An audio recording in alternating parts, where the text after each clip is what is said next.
The heroes. As much as evil is the scourge of humanity, evil doesn't last forever. Whether it expires from natural causes or simple mortality, its reign is temporary. It really is a matter of damage control, and that's where our heroes come in. When we read stories of heroes, whether they be fictional or real, the one word to define a hero is courage. As Mark Twain had once said, courage is the resistance to fear, mastery of fear, not the absence of fear. Courage is the very thing that a hero needs, not just to fight the bad guys, but to get back up any time they get knocked down. It's the sheer determination to keep going when things seem bleak, when the odds are stacked against you and failure is almost certain. Courage is the very thing to give you the will to keep fighting, keep moving, and keep surviving. You, me, or nobody is gonna hit as hard as life. But it ain't about how hard you hit. It's about how hard you can get hit and keep moving forward. How much you can take and keep moving forward. That's how winning is done. Heroes are human too. They aren't perfect and they know that. But that doesn't stop them from doing the right thing. Heroes understand the path ahead is a treacherous one filled with many obstacles, failure, mistakes, trials, and tribulations. The challenges ahead are fierce, but true heroes don't let it discourage them. They take on this journey willingly and are determined to make it to the finish line, no matter how long the trek will be. Furthermore, when designing a hero, it's important to make sure they are as believable as you can make them.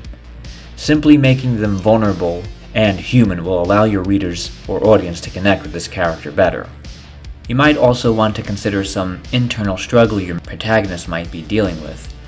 This can add more depth to their character and may further connect the reader to them. Consider this quote from Friedrich Nietzsche. "Beware that when fighting monsters, you yourself do not become a monster. For when you gaze long into the abyss gazes also into you." This particular quote means that if you set out to combat evil or resist evil, it is very easy to become the very thing you hate. In addition, if we dare gaze into the abyss, we are not just looking into a void of emptiness, but at our most deep-seated problems and emotions, our demons, in other words. This can be useful as a lesson the hero can learn from, and it too can be used to teach the reader an important lesson as well. Perhaps teach the reader to maintain composure and keep their emotions in check. Furthermore, be true to oneself and not to become something one would otherwise regret. When designing a hero for your story, the best way to design one is to take inspiration from those who you may know in life, like friends or family, or even actual heroes in history, maybe even yourself. Also, you could have fun with their personalities a little bit. By the way, adding a comic relief would be a good idea. Comedy adds more life and personality to the story, so get in touch with your funny bone. Now, even though it is a bit cliched how it always seems like a battle between good and evil in many stories, one may ask, why is it that way? I look at it from a symbolic perspective. Our hero starts out as an everyday average Joe or Jane, and then is thrusted into a chaotic situation. Our hero struggles in the beginning and usually is met with failure, pain, suffering, and sadness. But as our hero goes through the trials and tribulations of their adventure, he or she learns to grow both in wisdom and strength. Essentially, the story of the hero is a story about personal growth and how we can apply this to our own lives to become a better person. It is a journey of how one can go from a lowly, everyday person to becoming a more improved version of oneself, one who is now capable of handling life's obstacles with more determination, wisdom, and courage. Take, for example, this scene from the movie Central Intelligence with Dwayne "The Rock" Johnson and Kevin Hart. 20 years ago in this gym, I stood in front of you all, naked and embarrassed. Some of you might remember that day. A lot of you probably even laughed. But that's okay. Tonight's going to be different because my best friend is here with me.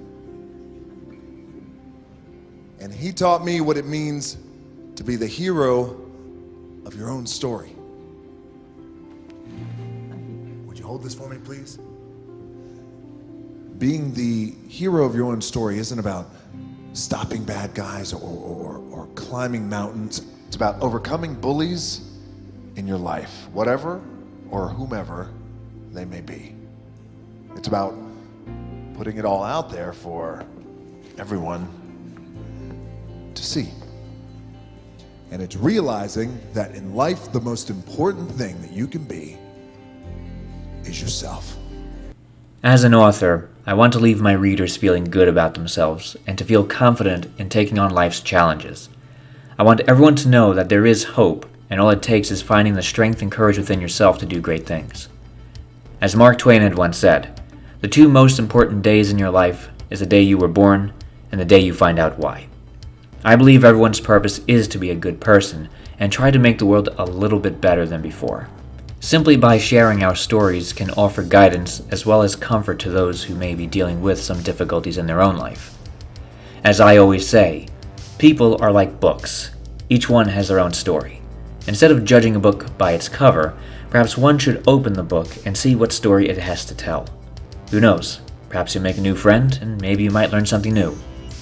Before I wrap things up, one poem that has inspired me to live life to the fullest, while at the same time allow me to be the hero of my own story, is Dylan Thomas's Do Not Go Gentle Into That Good Night. Do not go gentle into that good night. Old age should burn and rave at close of day. Rage, rage against the dying of the light. Though wise men at their end know dark is right, because their words had forked no lightning, they do not go gentle into that good night. Good men, the last wave by, crying how bright their frail deeds might have danced in a green bay. Rage, rage against the dying of the light. Wild men who caught and sang the sun in flight, and learned too late they grieved it on its way. Do not go gentle into that good night. Grave men, near death, who see with blinding sight, blind eyes could blaze like meteors and be gay. Rage, rage against the dying of the light. And you, my father, there on the sad height, curse, bless me now with your fierce tears, I pray. Do not go gentle into that good night. Rage, rage against the dying of the light. Go ahead and tell him what it means, Rodney. It means I don't take shit from no one. And with that, I leave you off with my outro. If you're watching this during the day, I wish all of you a good day. If you're watching this during the evening, I wish all of you a good evening. I thank you all so much for watching, and I will see you in the next video. Take care.